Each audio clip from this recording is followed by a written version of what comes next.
1970, maybe early 71.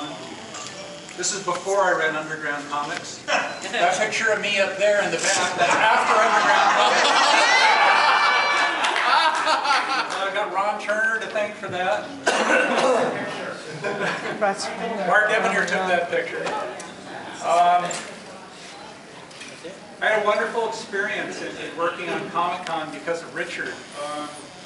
Shell founded Comic-Con, and he had the vision and he had the knowledge to do it, but I don't know that he could have done it without Richard. And because I was a friend of Richard's and we lived in the same neighborhood, I had the opportunity to be with them. And we spent so much time driving around in his 1954 Volkswagen. And it was just wonderful. It's an interesting thing about Richard is by that time that we started to work on Comic-Con, he was a comic dealer, but he really wasn't interested in comics anymore. He didn't read science fiction.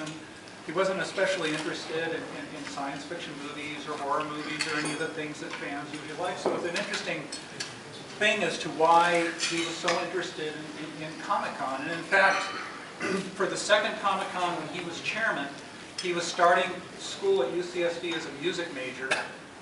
He had his comic book mail order business, and he had promised to be chairman of Comic-Con, and so he just thought there was too much on his plate, and so something had to go.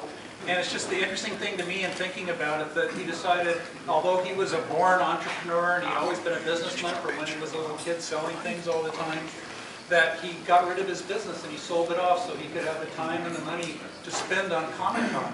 And I think the reason is, of course, he loved the challenge of it, but he loved comic fans, science fiction fans. He loved the kind of people that are here.